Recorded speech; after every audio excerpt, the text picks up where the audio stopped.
Atmananda, Haribol. All glories to the assembled devotees. All glories to the assembled devotees. All glories to the assembled devotees. All glories to Shi, Guru and Gauranga, Srila Prabhupada Ki Jai. Okay, so if you give me the cartels, I can read a little. Fine one? You have cartels.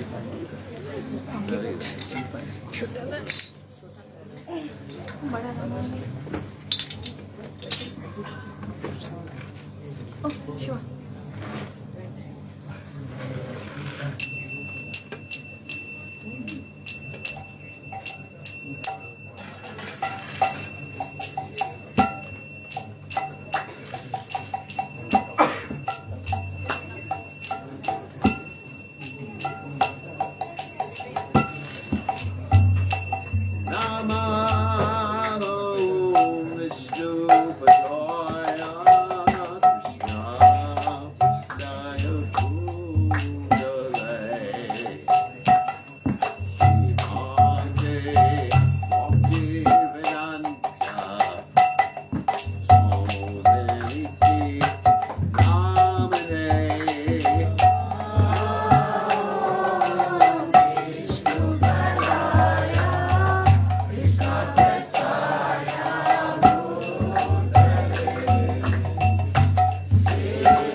Nitai, Gaur Premananda. Haribo. All glories to the assembled devotees. Hare Krishna. All glories to the assembled devotees.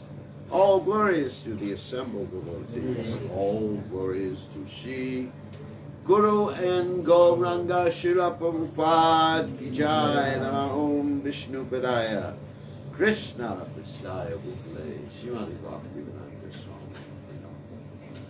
Namaste Saraswati Deve Gauravani Pacharni Nivasesha Shunyavadi Paschatya Shatarni. Okay. Does anyone have any questions about anything in Krishna consciousness that I can answer? Hare Krishna, Guru Maharaj. Guru Maharaj, just during our last outing, Yeah. in one of the sessions you have told that eating peanut is forbidden in a Kadasi. Yeah. But it is still being eaten by other devotees, initiated by other gurus. So why can't there is a one standard rule? Okay. Just to translate for all of you, because he didn't speak very loudly. He's asking a question about peanuts. Very nice spiritual question. So,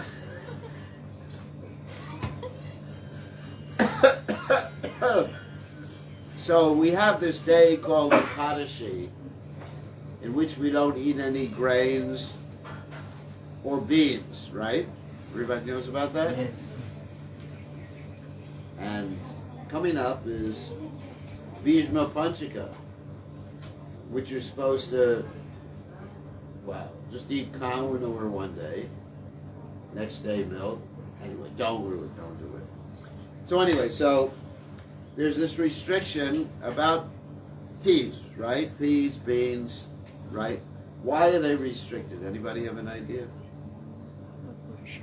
What? Because the sins reside in them. No. Oh, I don't know then. No, I mean, technically because they're very high protein. Oh. And one is supposed to reduce. Prabhupada never talked about sins, Papa Purush or Mama Purush. But anyway, we observe that because we try to eat simply on Ekadashi. So there's certain rules, and one of them is legumes. You know what a legume is?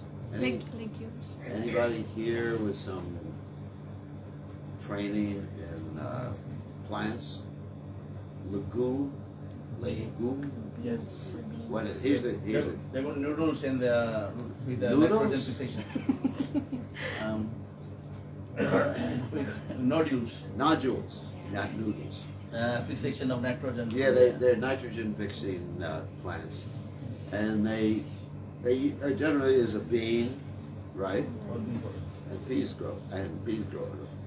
So there's a certain family of, just like family of plants, peas, beans, things like that, and they grow from the ground. You know, the roots. They're not trees. Like if you see a bean growing in a tree, you can eat it. Because it's not a bean. It's not a legume anymore. It's like carob grows in a tree. You ever see a carob tree yet? It grows in little pods.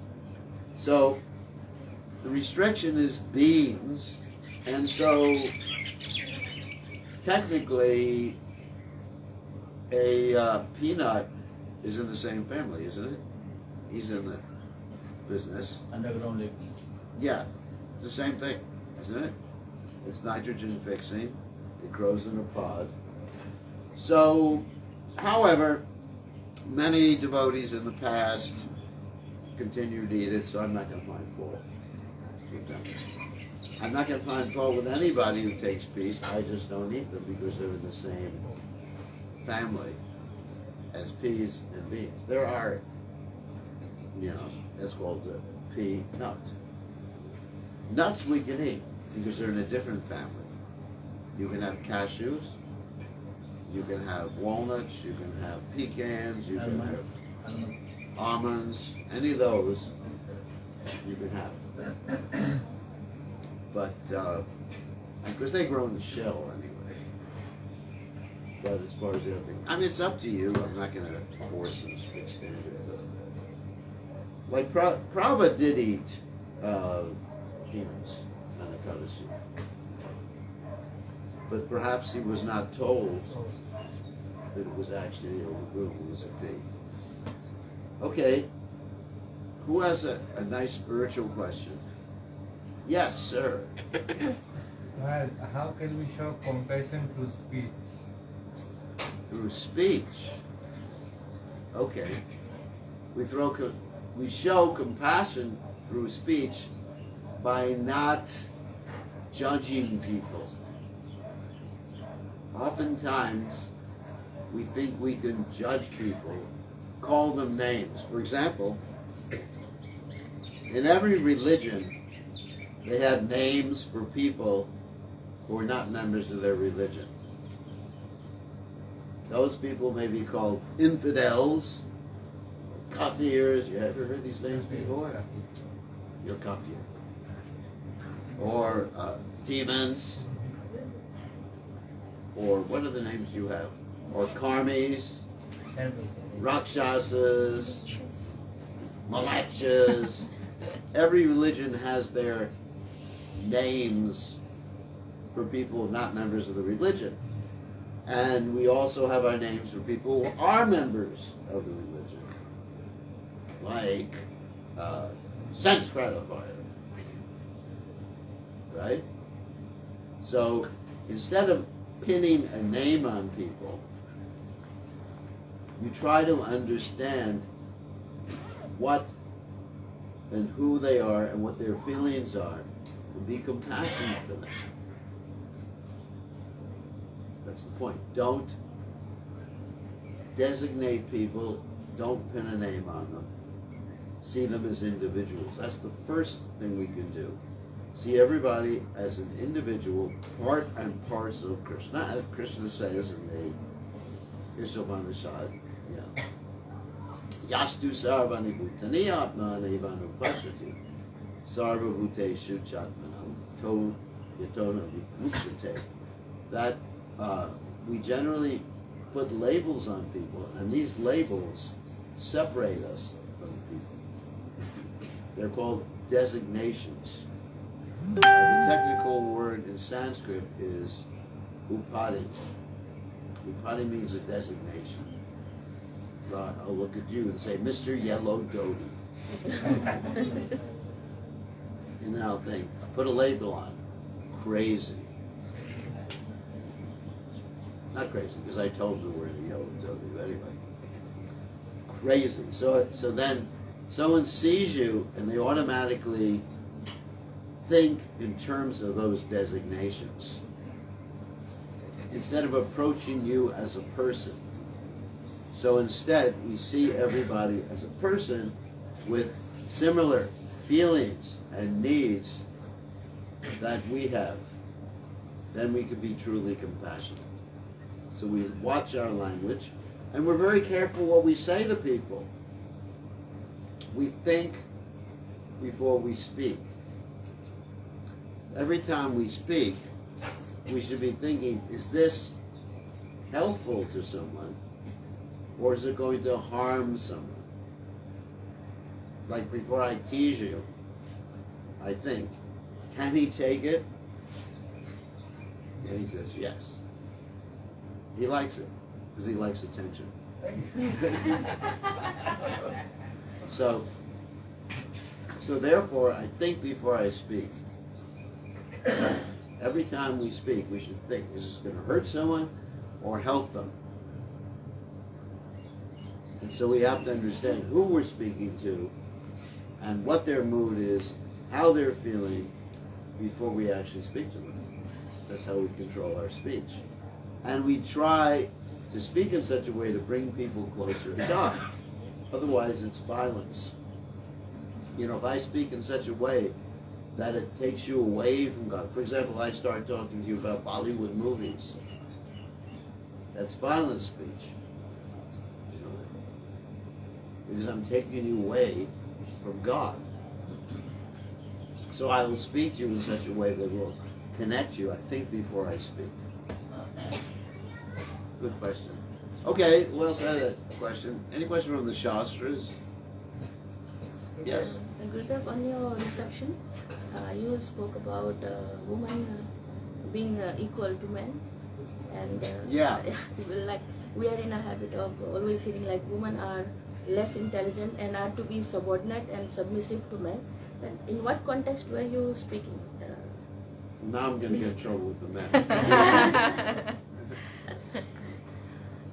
Well, okay, let me try to be so politically correct here, Fuji. So, the point is, okay, the point is there is a difference between men and women, right? But it's not just the physical appearance. It's that, talking about biology, the brain is structured a little bit differently between men and women, right? Hopefully I don't offend anyone. And so there's two hemispheres in the brain. You know that? I thought you were a doctor. I mean, there's. Hemisphere means half of a sphere. A sphere is a round thing. Your brain's not really round, but it's broken into two halves. And the left half is generally your half of logical thinking. You have logical thinking? That means, is this right? Is this wrong? Should I go here? Should I go there? How much is 1 and 1? 2? How much is 2 and 2? 4? Like that. The right hemisphere of the brain is one of emotions. Emotions. Like, it feels good. Oh, we should do it. And so, between the left and right hemisphere, there's different interconnections. And the ladies have more interconnections than men. What does that mean, practically? That sometimes the emotions will overcome common sense. Isn't it? Like if a man comes up to a lady and says, "Oh, you look beautiful," the woman goes, "Oh." And if a woman goes up to a man and says, "You look handsome," he says, "What is this?" Yeah, sometimes. So, in other words, there's not as much emotional control. Does that make sense? But as far as intelligence, you know, the ability to do things, the ability to do science, the ability to do anything, I preach Krishna consciousness, it is equal, completely equal. And so, in Vedic society, there's several elements of society that are meant to be protected. Actually, we were talking today about this. Where's Rupa Nugas? He's here. Yeah. Women, children, old people. I don't need protection, don't worry. Old people, cows, like that, and Brahmins. Because these people are more innocent. So I wouldn't say that women are less intelligent, although that phrase is used, but they're more innocent. So the ladies generally have to be protected. Now, I hope people aren't going to get really upset with me. So when you put a woman in charge of a big corporation, she tries to become a man in her activities, she becomes worse than the men. You understand? You ever experience that, like having a woman boss? Anyone ever had a woman boss? Yeah. They're heavier than men. Yeah. They're crazy. Yeah. They're heavier. Because that's not their natural nature. Everyone has a natural nature. I mean, Prabhu always used the example ladies can give birth and men generally can't. Because now with surgery, I don't know what they can do. So there's a difference. And there's a difference in affection for the children. The women are motherly. Very seldom is a man motherly. The mothers have more love for the child than the father does. Of course, that is a reflection of the spiritual world, where Yashodamaya has more love for Krishna than Nanda Maharaj. So we have to see we're little replicas of the spiritual world here. I mean, the bodies even are reflections of the spiritual world. They're not eternal. It's 15th chapter of the Bhagavad Gita talks about how this world is a reflection of the spiritual world, but it's backwards, upside down. But, you know, very many similarities. The spiritual world, there's men and there's women and everything like that. So, and, you know, there's, in natural Vedic society, there's different roles for men and women. So, I mean, of course, you do find exceptions. I don't want to get into this whole point of generalizing that every woman and every man is such and such and such and such. But this is, you know, it's basically a generalization, but it doesn't apply in every single case. But as far as Krishna conscious or spiritual life, there's absolutely no difference. If someone knows the science of Krishna, Kiva Vipra Kiva Nyashi Shuddha Kiva Nori, Krishna taught what they say Guru Boy.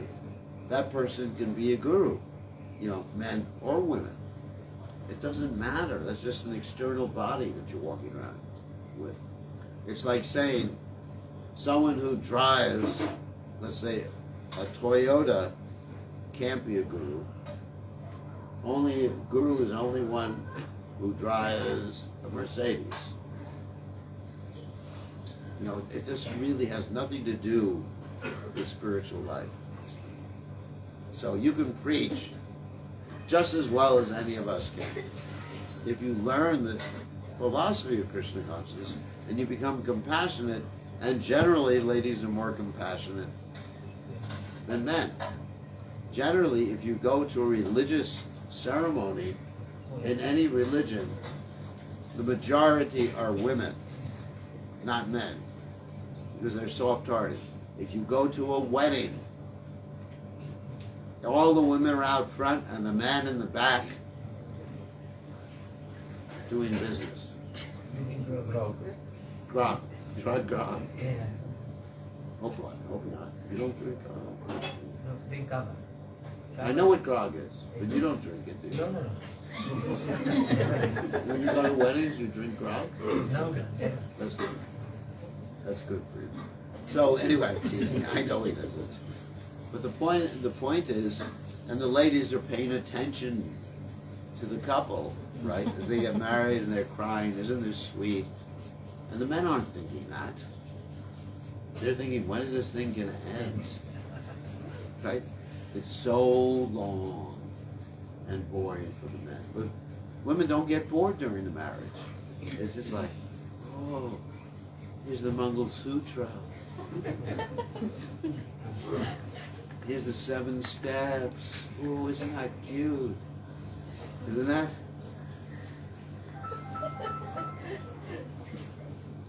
Isn't that true? Never been to a marriage? Yes, What do you think? yes, I do find it boring. You find it boring. And you ask the ladies. Which they go, what do you think about what? You find them boring? It's boring. You find it boring, I never go. so you're more masculine. So anyway. It's true. But anyway, there's a difference. You know, there's more emotions. But when we come to Krishna consciousness, it really doesn't matter. But in society, it's good for the ladies to be protected. That's all. Why they need to be protected? From the horrible men. So the men are the ones at fault. Because they manipulate the ladies. It's actually a very important lesson for all you ladies. Men manipulate the ladies. Just a few sweet words. Like if I say to Subuk, for example, you have beautiful eyes, Subuk. They'll say, Gurudev, what's wrong with you? He starts laughing. But I'm not going to say that to the ladies. But anyway, but if some man comes up and says to the ladies, they go,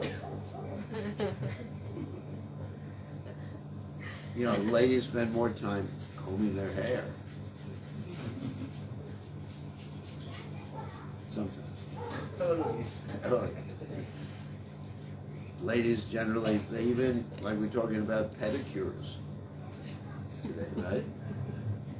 I mean, how many men, nowadays of course it's crazy, how many men paint their toenails? You ever do that? No, never. So,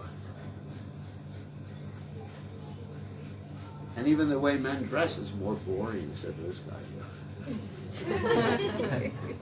It's just, you know, white, or sometimes red, but it's not multicolored. And the way the ladies dress is much more interesting. Because it's all these different colors. So, there's difference. You can't negate or ignore that there is some difference. There's different emotions, different desires. It's just a fact. And so we protect the ladies. When in Vedic society, the lady's protected by her father. She's protected, not exploited, not controlled. Not controlled, not exploited. These things are very bad. Sometimes the men take that out of context and they think the woman's supposed to be my slave, right? They get married and they say, go in the kitchen and roll rotis and keep your mouth shut. They do that. You did that?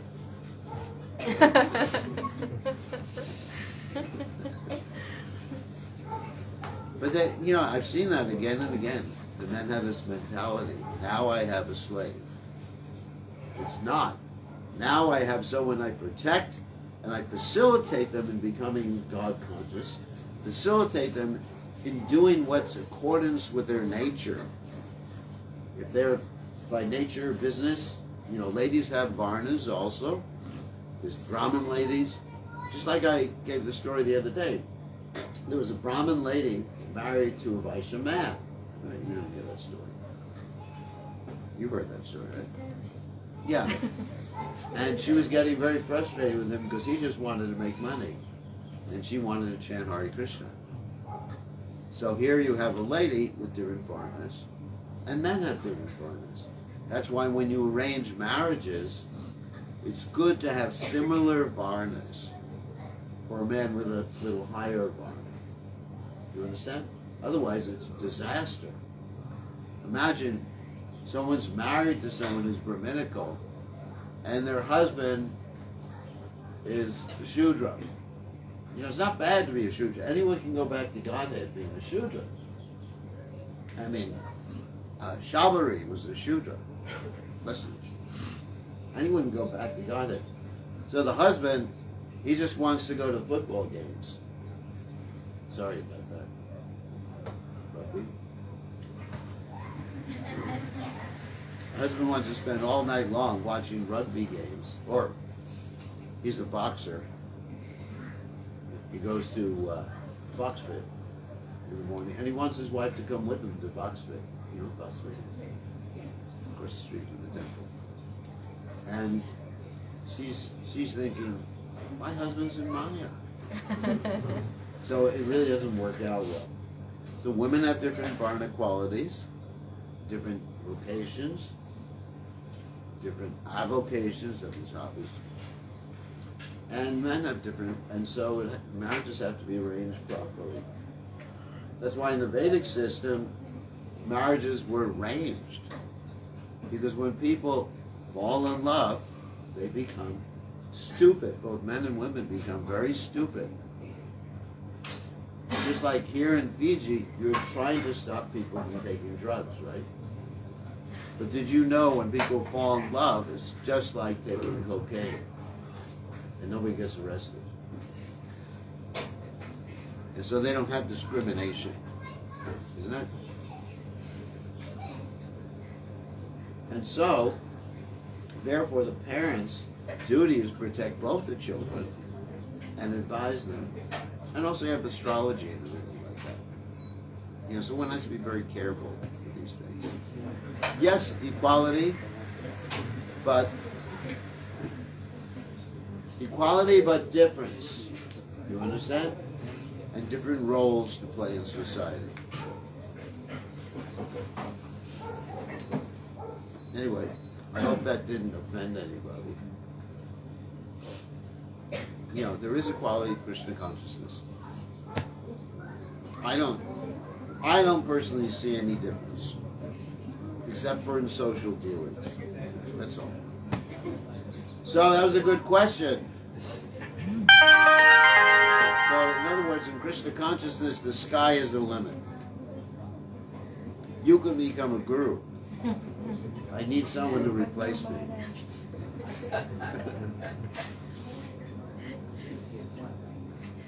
And Sumu can't do it, so. You know, what's that? Music. Anyway, that's a good question about gender equality. Rupanuga, what do you think? Yeah. What do you think? But there are exceptions to the rule. Exceptions to the rule. But in every civilized society, then you have, I mean, whether it's, you know, Christian society or Muslim society, there's a distinction. But as modern society gets more degraded, then people lose their understanding of social roles. And when they lose their understanding, there's more illicit life. When the women are, this is one of the messages in Bhagavad Gita, one of the arguments Arjuna uses in the beginning, right? If the women are not protected, what does he say? Anyone know? There's Varna Sankara, means unwanted children. And if children are unwanted, that creates more havoc in society. Every child should be wanted and cared for. Every child needs a good mother. And father, but mother's more important. Like my mother took care of me very well. All the time. I was never left alone, you know, with my mother. She took care of me. She's a great mother. That's why I'm here. Prabhupada's mother was great. She took care of him nicely. You find behind every successful man, there's a good mother. Even if it, Not a good wife. well, good wife, Good mother is best. good mother is more important than even father. You know, father should be there too. You know, father's role model. But the mother is the nurturing person. If she nurtures the child properly, they'll be physically strong, they'll have a good immune system. I mean, there's so many benefits. There's been studies like that. Isn't it? Because she provides the stability in the family. Very important. So, Rupanuga, you had a question? Yeah, no, I just wanted to say that we have a huge problem of teenage pregnancy in the country now. And that's again because of unplanned and unwanted. Well, yeah, and it's also because the ladies don't know that they, or, you know, there's propaganda, the ladies aren't protected. Protection. I mean, naturally, the ladies are soft-hearted, and they'll get into a situation, if they're not protected, that will get them in trouble. It's not the fault of the ladies, it's the fault, basically the whole social system. But really it's a fine line between protection and exploitation. fine line. So the reason a lot of the ladies are like really independent is because they were exploited. You understand? Because it's like a pendulum that swings. Like the ladies were exploited by their so-called caregivers, by their husbands or by their parents. And so they rebel against that. But the parents should give loving care to the girls and advise them. And that way you can avoid both problems, exploitation or unwanted pregnancies. And the families need to stay intact too. If the people don't have intact family, it means husband and wife, then the child that grows up will not be protected either. Because another problem is that nowadays, in many places, both the parents have to work a job. And the children are not protected. The boys and the girls are not protected. Isn't it? Especially Australia, New Zealand, places like that. You can't support a family if only one parent works, because everything is so expensive. Here in Fiji, it's a little different. I mean, things are a little less expensive. So, if the mother is not there for the children, it doesn't work. Or if the this is going to be heavy. Like if the children, in certain places, the children are sent to daycare centers. You know what a daycare center is? Do you have them here in Fiji? Yeah. You do. So the mother can work. The child doesn't receive that nurturing that it needs from the mother. There has been scientific studies to prove that point. Whatever you said to us. Like I'm in favor of something called attachment parenting. Anyone's heard about that before? You've heard about it. Attachment parenting is what was done in traditional societies, I'm sure even the Fijian society, where the mother would even wear the child. You understand? Like in American Indian society, they would wear the child and they would connect the child with the mother. Not that the child is 10 years old. That would be crazy. Walking around with someone who weighs more than you do. So that's attachment parenting.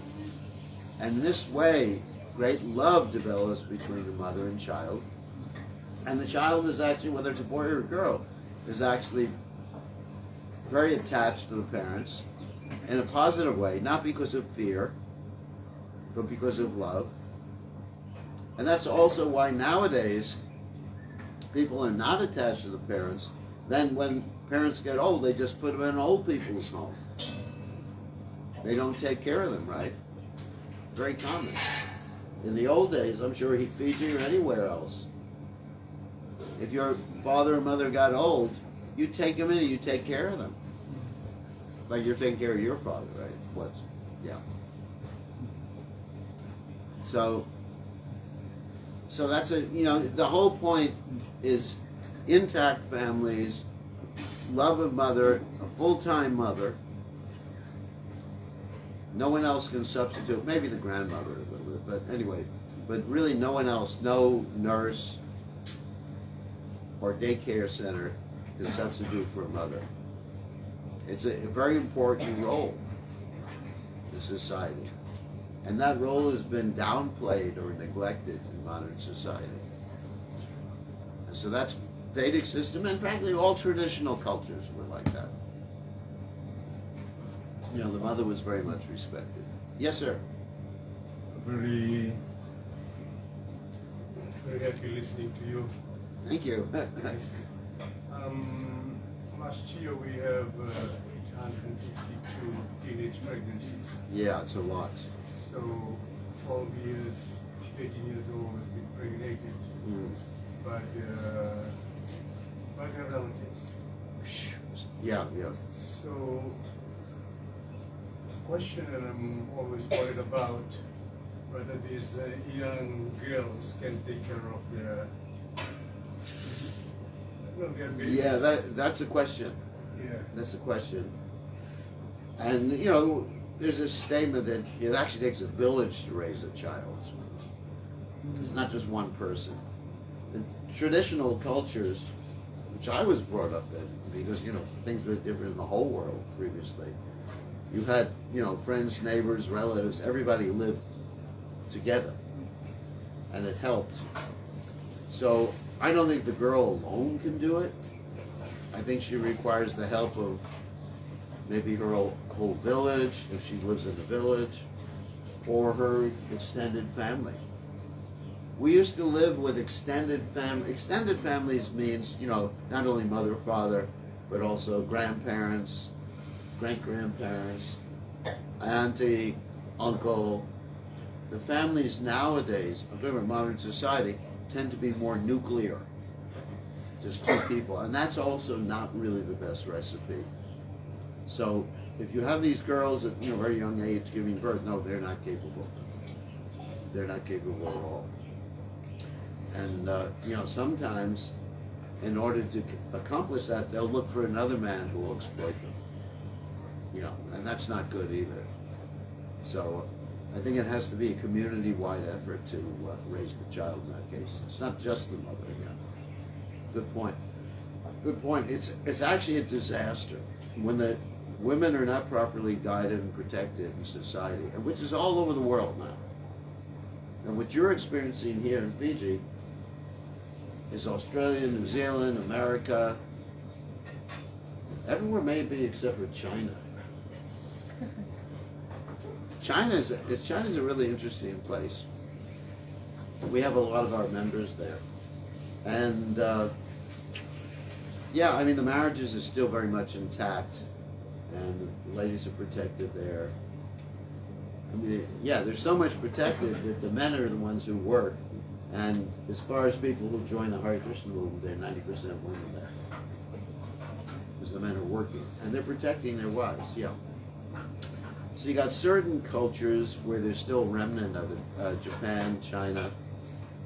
But the Western culture is a disaster, you know, because then, you know, there's so much drugs like we experience here in Fiji, but that's not only Fiji, it's just everywhere. You know, drugs. The young people are not properly guided, not properly protected. Culture, you know, culture's changing, maybe because of the internet. You know, people are exposed to all this, or opportunities.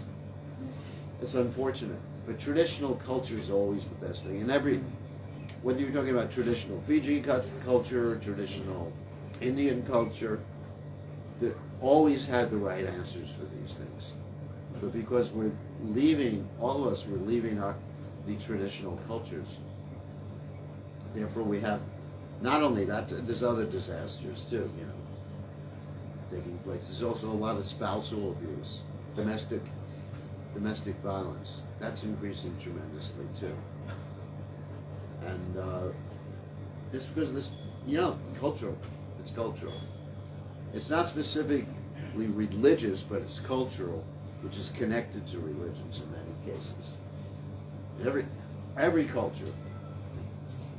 You know, I can't think of any culture that originally didn't have the proper, let's say, interactions between men and women and children.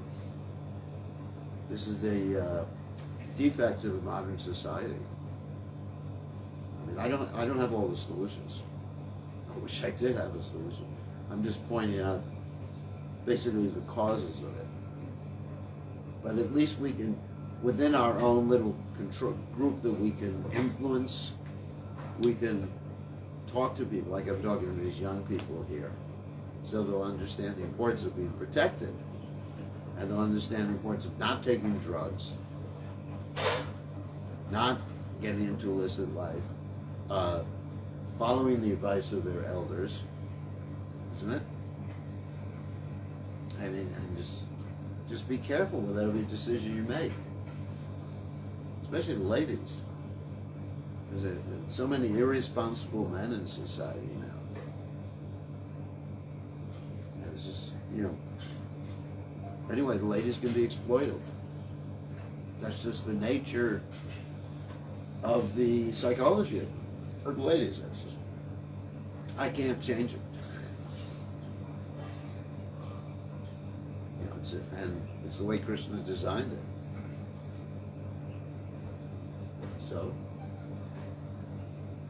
So be protected. In, you know, within the small group of people we influence, please take this note down. And the girls should be protected.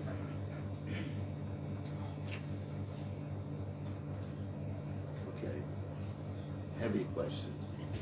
So yes, you have another question Guru Maharaj, about peanuts. Easier question. it's a very important question. If you see, Srila Prabhupada, upon his advice of his guru, he went to preach in the Western world. That's right. With 40 rupees, he sacrificed his life. Right. On the same context, let's put this scenario. If he was alive today, do you fully agree with me that his advice was coerced to preach in the native people, which we are not doing? His advice was to give everybody Krishna consciousness. Everybody, not to discriminate. I don't discriminate between races, between genders, and my own approach. The whole point is non-discrimination. Everybody's equal. Everybody is the son or daughter of God. And so that's how we should see things, and we all work together. You know, we're working together here, you know. I'm from a different country. I'm a different race in one sense, right? And different backgrounds, different culture. No, my culture is a Chuta culture. Well, let's say we're all Chuta culture. But you know, brought up in a different religion. And you know, we all, I don't see any difference. You know, I don't see difference between someone that's raised in, you know, native Fijian or one of the Indians. We're all spirit souls with the same needs and desires. Cultures are different, but that's just external. The culture. But, you know, Prabhupada never discriminate. You know, I become very happy, like when devotees go to China, and all of a sudden there's thousands, if not tens of thousands of Chinese devotees chanting Hare Krishna. And we present Krishna consciousness according to the type of music they like. For example, you know, if you're going to approach, you know, the Fijian people here, Krishna consciousness, a guitar would be much better, isn't it? You know, I play the guitar. You know, I've gone to some of the villages and play the guitar, and everyone loves it. But if you play mridanga and cartels, you don't know how to sing properly. You know, actually, isn't it? People in Fiji, they're great singers and great musicians. And just frankly, most of the Indians, they're terrible singers and terrible musicians. And how you expect to attract people? Even me, I'm a singer and a musician, and I'm thinking, oh my God, what an austerity for me. You know, so even if you came to America, you wouldn't be able to do too much. Unless you took singing lessons. So we also have to understand different things attract different people in different situations. Does that make sense? Yes. So, you know, you go out in your mridanga cartels and give people a glubjuman, but they may not relate to glubjumans.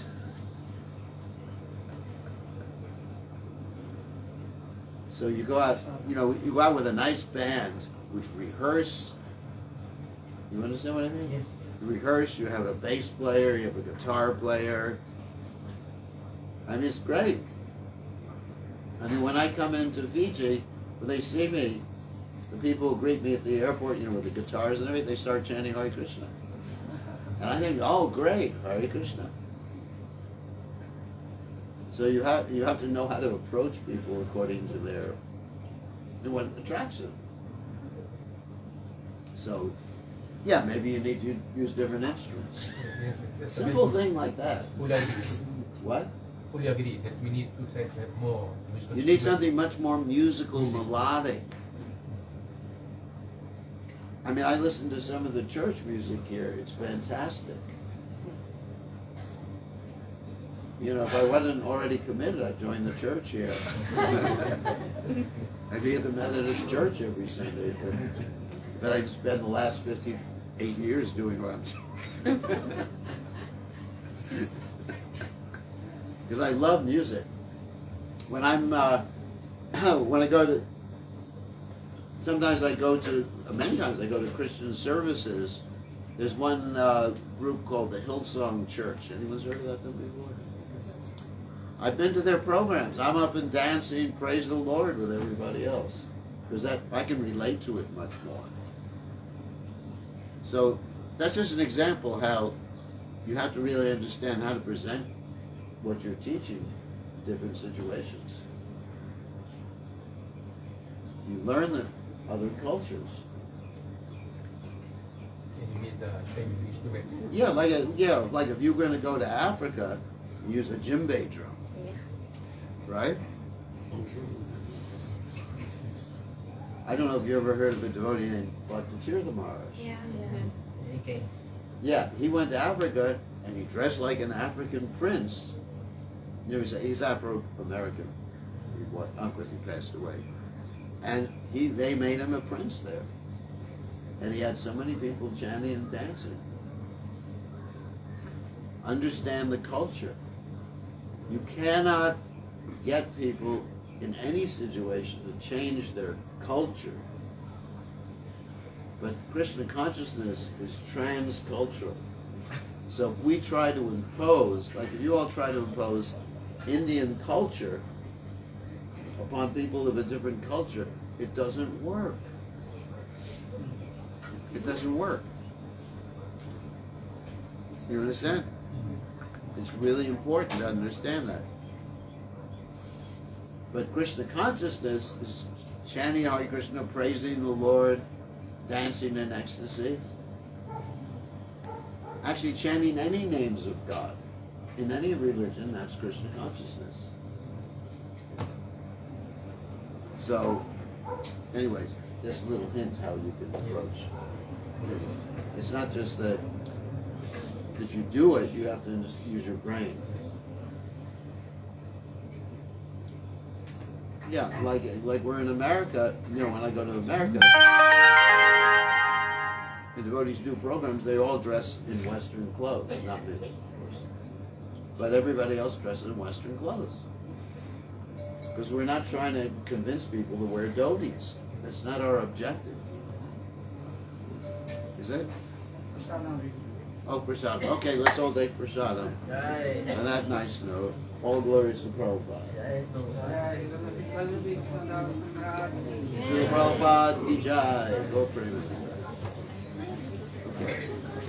Prasadam.